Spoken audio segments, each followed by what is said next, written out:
Hello, everybody, and welcome to the Crypto Hipster Podcast. This is your host, Jamil Hassan, the Crypto Hipster, where I interview founders, entrepreneurs, executives, thought leaders, amazing people all around the world of crypto and blockchain globally. And I have another amazing guest for you today.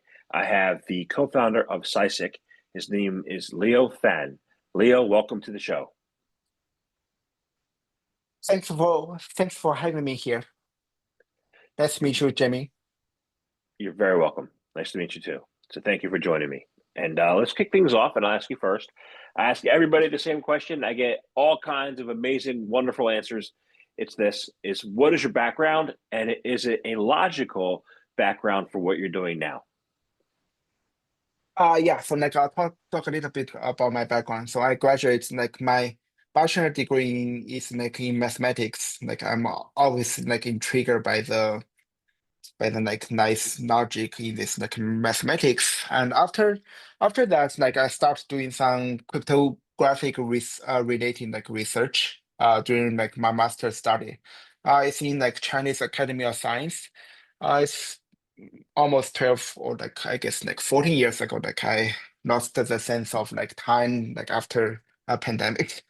Yeah, so I did some I actually I encountered a very interesting paper called the Bitcoin white paper while I was a graduate student there, during 2010, I guess the end of 2010. Yeah, I find this very fascinating in that paper to do this um Bitcoin, this decentralized cryptocurrency. So at that time, I start doing some Bitcoin mining using the I guess the crabs from some uh very big GPU machines to start doing some Bitcoin mining starting in 2011, probably the mid of 2011, and after about 3 years. And after that, I decided probably instead of just doing this mining stuff, it's a little bit boring. So I found probably I can do pursue since I have a little bit educational background, so I can pursue more freedom in this knowledge-based ocean. So I did my PhD at Cornell, it's in Ithaca in the middle of nowhere, upstate New York. Yeah, I spent about 4 wonderful years there, probably except for the summer, which is the most wonderful in Ithaca. Yeah, and then after graduation, my PhD is about designing this post-quantum secure crypto systems there. And after my PhD, I spent some time as a researcher at NIST, which is I guess National Institute of Standardization Technology, where I help evaluate some of the submissions to NIST on the post-quantum crypto part. So here, this crypto stands for cryptography. Yeah, then afterwards, I spent some time as a researcher at Algorand. So Algorand is a blockchain company. It's a layer one blockchain founded by Silver McCartney, who is a Turing Awards and also a MIT professor. Yeah, so it was at Algorand we designed something called Algorand state proof. So Algorand state proof is a ZK proof. You can use this as a ZK bridge to bridge assets from Algorand to Ethereum, Algorand to Solana. So when I finished the POC and the design, I found it took so much time to generate just one single proof of this state proof, using a very large instance from AWS. So at that time, I think probably we can design something similar to Bitcoin mining. So before in Bitcoin mining, we started as a CPU, then GPU, then FPGA, then ASIC. So we can design some specialized hardware to make the proof generation faster. So that's the original idea to start SciSic. So SciSic is I borrow idea from Algorand. So Algorand we call is a combination of two words. So algorithm and randomness. So it's a combination of these two words, algorithms. So SciSic is also a combination of two words. It's called, the first word is cipher. The second word is ASIC. So essentially, we want to design some ASICs, which is a specialized hardware make the proof generation to make the crypto faster. Yeah, so that's like how we like started like SciSig. Wow, interesting. I've interviewed a number of people from Algorithm, but I never knew that it was a combination of algorithm and randomness. So I learned something new right Yeah, there. Thank you. Now, yeah, no problem. when I hear Cipher, I think cypherpunk, right? I think Ethereum. I don't think ASICs. You combine the two. So, what is SISIC all about, including your vision and your mission and the purpose for your company? Um, yeah, so like so deep down, I'm a like cryptographer. So as a cryptographer, like I saw like very wonderful, like there are like so many wonderful functionality, so many wonderful primitives in crypto, which cannot be realized in the real world because it's like very inefficient, such as the knowledge or fully homomorphic encryption, or even like this IO is called indistinguishability obfuscation. So those are like very wonderful, like very powerful crypto primitives, but it's just cannot be realized in the real world. Yeah, so it's like very similar to RSA. So like if you record like RSA back in the 80s, like RSA public key encryption is also very powerful encryption mechanism compared with a symmetric key such as like AES or like DES. But at that time, it's like also like very inefficient, and it will require a lot of computing power for doing the RSA encryption. So the RSA, which stands for like three very very like famous and also very important cryptographers in the here like Revest, Linderman and Shamir. They like started a company called the RSA. The RSA is like to develop some like very efficient hardware to instantiate this like RSA encryption. So like probably like in the like 2020s, we can also like we can also like have a company which is like developing like some specialized hardware, probably like a company with some like software to accelerate the nice like primitives in cryptography to make it real nice in the real world. Yeah, so that's the big scope. Very good, very good. So, I want to talk about chips, um, and specialized chips, right? So, why are specialized ASIC chips necessary for verifying ZKPs, zero knowledge proofs, in real time? And what will these chips allow? Yeah, so that's a very good question here. Yeah, so to be honest, like the verifying a ZKP is not a very difficult task. You can use a phone or like probably like a very nice hardware such as a Raspberry Pi like to verify a proof. It just take about like 1 or 2 seconds. And the total computation time probably like is about 50 milliseconds to verify a ZK proof. And the bottleneck or the obstacle here is to generate a ZK proof. The proof generation takes a lot of time. And I guess like also yeah, since like we previously like we are tackling on this like very wide integers. So it's not very tailored to this like CPUs or GPUs, which is like designed for like a small with integers such as probably like 8-bit or 16-bit. But for ZKPs, I guess like right now the least wide integer is about like 31-bit integer. So it's a very wide integer. And if you just go with a normal design, like you go with a normal CPU or GPU computing paradigm, it's not very efficient. You can still do the job.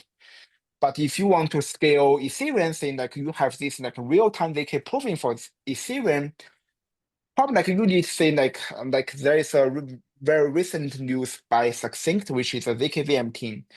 They have this like they use I guess like 160 Fortinet GPU to have this like real-time ZK proving for Ethereum. And this like real-time ZK proving is just to prove to generate a ZK proof like in about like 12 seconds. But that's relying on this 160 4090 GPU cards is around like 300K US dollars. That's a lot for normal users to carry out. And of course, it's not very beneficial for Ethereum to decentralize if Ethereum want to adopt this like ZK in their layer one. So like with Sysig hardware, you can actually carry out the ZK proof in real time like at a very cost effective and also energy effective way. Yeah, so that's something that we are working on and something we are going to realize in the upcoming months. Got it. Got it. So there's this concern out there. I say in the market or between people I talk to at least, on X or wherever, that blockchain and especially ZK is critical with verifying artificial intelligence generated results. I want to find out from you why it is important. Okay. Yeah, so I believe you use ChatGPT or not, but I've like probably like they charge you like by monthly, and probably like after 10 days or like 15 days of your monthly subscription, you will notice there is a decrease in the quality of the response by ChatGPT. So they are not using the most recent model to answer your question. Probably like they claim they are using like ChatGPT 4.0 or 4.0, but instead probably they are just using ChatGPT 3.5 or like even ChatGPT 3. And from a like human perspective, it's like very hard for us to capture the difference and also very hard for us to prove the difference. But using a ZKP here, you can say like whenever you use the inference, like you use the word to like if you submit some like queries to ChatGPT and it answers you, and in addition to the answers, it will also attach a ZK proof showing that they are actually using the model they are claiming to reply to you. It's a responsibility for ChatGPT for all these like AI models to do something like this. They're not cheat on their like customers, and ZKP can solve this like cheating issue. So yeah, so I noticed that too. I noticed like as a user, I'm like I asked Chat GPT a question, and it gives me like I'll ask it how many books have I written, and it says 30. And the answer is 340. So it's not Right. it's not the data. Anytime I look at it and get results, the data is not accurate. So Right. Yeah. so how can we fix that? How can I go and answer the question and get the right data? Yeah. Yeah. So like using ZKP, you can solve this issue. Like whenever they run the inference, they can just attach a ZK proof or ZK certificate along with the results. So you can verify on that to say they are actually not cheating on you. And if they cheat, like you have a way to tell the difference. And that's a better way to have a supervise on this like big AI company. Got it. So you Yeah, you you started out by mining Bitcoin, right? yeah, 2011. yeah, Yeah. So, right now what I see, there's a new way. There's a new way. I guess you come up with a new way to tokenize. Like you don't think of tokenization. You don't think of tokenizing the Bitcoin mining facilities and the Bitcoin mining hardware, but you can. So, how do you best tokenize the high performance hardware, and why is tokenizing the hardware important? yeah. So as a like I guess like OG in the mining community, like I know like a lot of like the mining machines and mining facilities they are owned by like probably like around like 20 people. So So like when like we want to get the access to the Bitcoins, like we wanna go to the exchanges, we buy it there. So and as you can see, like the exchange their like cost is usually like I guess at least 20% higher than the cost for the miners. So the miners they are like doing the hard work, they're doing the same there, but they also have a very high risk. Yeah, so like if Bitcoin, the price of Bitcoin drop down or not, they probably like they will just need to shut down their machine and then cannot get anything back. So it's a two-sided problem. The first is like the normal users, we need to pay a lot of like premium for to buy the Bitcoin. Like we cannot just buy it from the miners. The miners, the cost will be like much cheaper than the exchange. And the second part is like the miners, they have a very high risk. They somehow want to reduce the risk.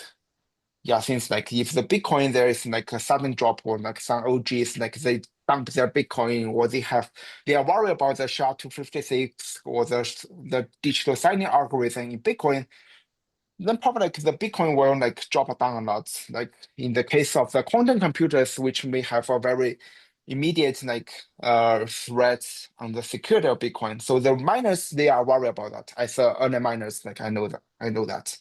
So the RWA in this like high performance mining rigs can solve this issue. So like we provide a democratizing way for the normal users to access the Bitcoin or like some other like say like Dogecoin or Litecoin as probably like say similar to the price of the similar to the cost of the miners. And in the meantime, we also significantly reduce the risk of the miner since they are getting the stable coin as public some of the hedge against the risk of mining Bitcoin or this like other coins. So I view it as a very balanced way to achieve a win-win for both the miners and also the normal users. Got it. So Yeah. I have a couple follow-ups there. The first one regarding Bitcoin. Regarding the Bitcoin model, the white paper was created in 2009. The Bitcoin rolled out in 2009, right? So I'm sure I don't know if Satoshi had this vision of, he had this vision of every year, every 4 years with the halving, there's less Bitcoin mined, there's greater transaction fees eventually, right? But does this tokenization of the Bitcoin mining hardware and the support of the miners maybe help change that model that Satoshi already envisioned, or help with the transaction, income better? How does that have any effect on the Bitcoin model that was originally created, or does it?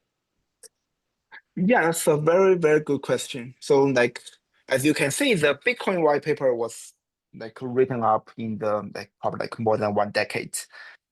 Yeah, so like Satoshi as the first he or she or they didn't foresee like there are like so many significant change in the coming ways. This like RWA or this like tokenizing the hardware. Um yeah, I to be honest, I don't see any like change to the fundamentals of Bitcoin. It only like provides a way for the miners and for the user to somehow get a like balance point where they can this like two group of users they can get a very reasonable income, very reasonable yield for their work. Yeah, yeah. So like as you can see, like we are still like the miners are still there. The miners they are still like putting a lot of like efforts like in mining Bitcoin. And due to the I guess as you can see, like Bitcoin just reached all-time high during the pizza day. Yeah, so I guess that also encourage a lot of like miners to put like more resources like into mining Bitcoin, which probably like somehow will in triggering the interest in the normal users. Probably they also want to mine the Bitcoin, but they don't have the say that if you want to maintain a machine, you need to buy a machine and then have the facility to maintain it, which is like the machine is you're like very loud. Yeah, so the tokenizing or RWA in the Bitcoin mining rigs or other coin like mining rigs will give the normal users a way to have access to a like much cheaper, like not probably like not much cheaper, but reasonably cheaper like price of these mainstream cryptos. Got it. That was my first follow-up. The second one is last year I moderated a panel at the Litecoin Summit in Nashville. This year I'm not able to attend the Litecoin Summit, but last year I interviewed three mining companies, right? And one of those mining companies was developing was mining Litecoin, mining Dogecoin. You mentioned Litecoin and Dogecoin, and they were using chips that were AI convertible. So they could, you mine with the Litecoin, you mine with Dogecoin, and then later on you're able to use those chips for AI applications, right? How how does the future of AI convertible AI chips playing out? How does that help build the ecosystem forward? And what do you see the future of it as? Okay. Yeah, so like I'm somehow like to be honest, I'm somehow surprised to learn that the Dogecoin mining rigs can also be used to do AI competition. Since as you can see, like in the Doge or like coin mining, the computation carried out there is like called like the script. Script is a hash function. So like in my opinion, it has not much thing to do with AI computation or like AI inference. And of course, you can say like if you come up with a general machine that can do this like script and also like AI inference and training at the same time. But this machine must be not as efficient as the professional machine. The professional machine produced by Bitmain or like some other Dogecoin like mining company. Yeah, so it's a, like a compromise between this like generality and efficiency you need to balance.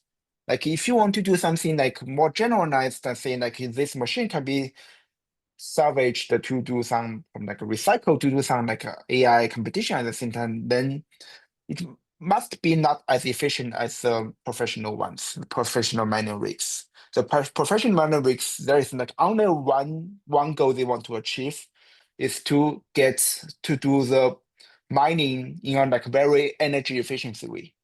Yeah. So that's the only thing they want to achieve. And there's like no much thing, no other things. So they will have this like script, this like hash function instantiated in just one chip, like very efficiently.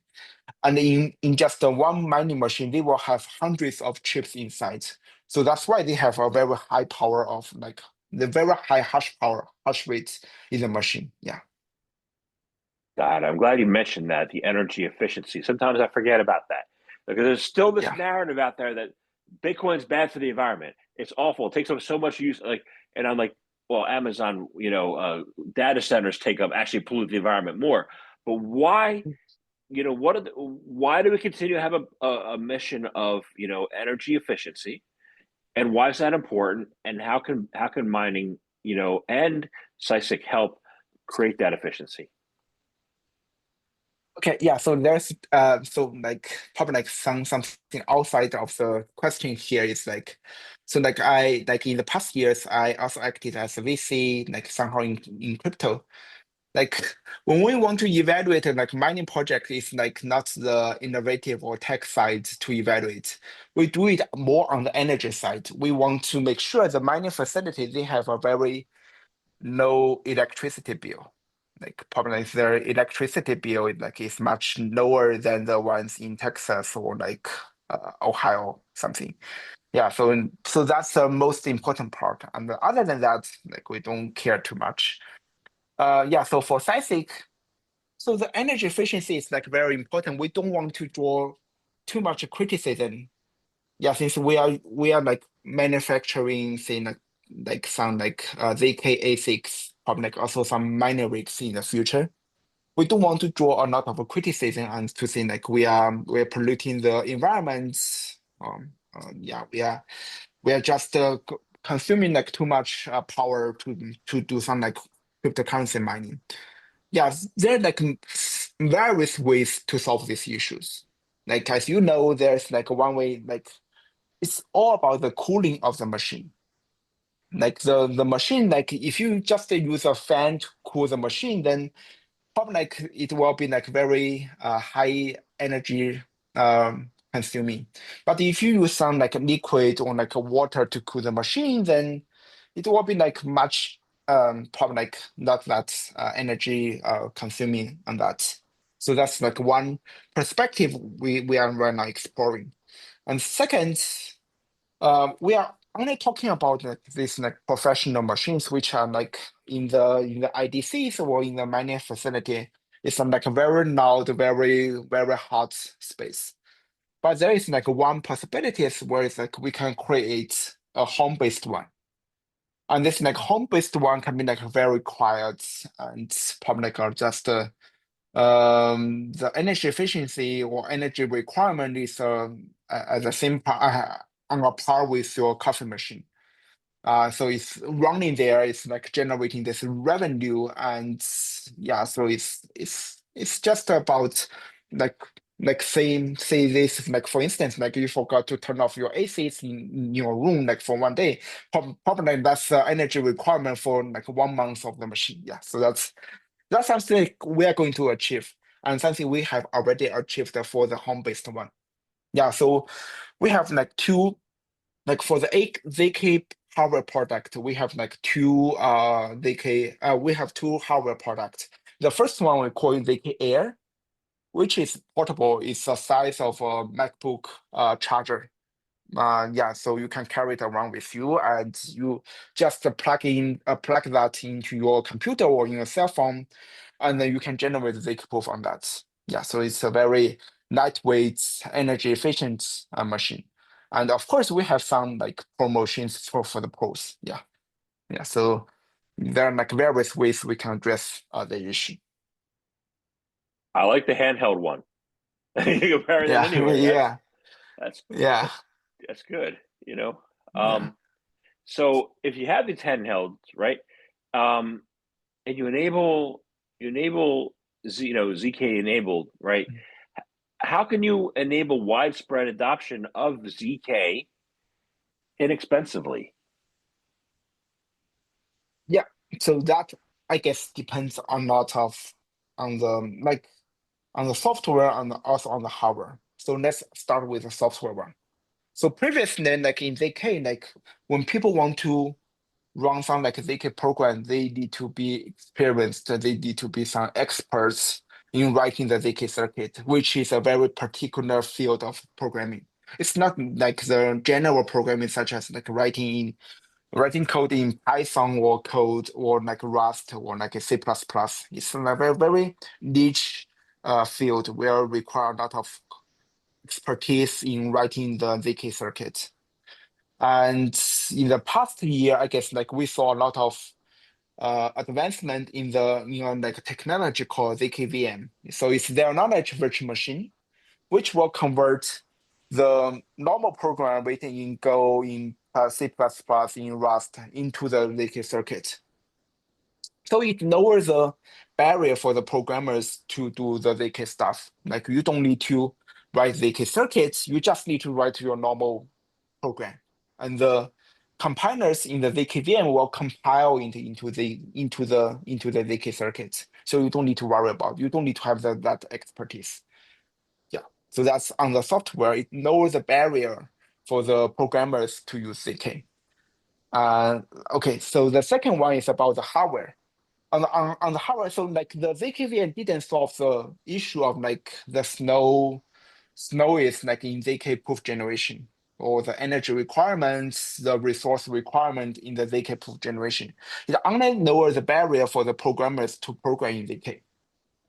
Yeah, so the second issue is about the hardware. So we need to design or and also manufacturing some of the specialized hardware for ZK to make the ZK proof generation faster, energy efficient, portable, and also probably like costly efficient.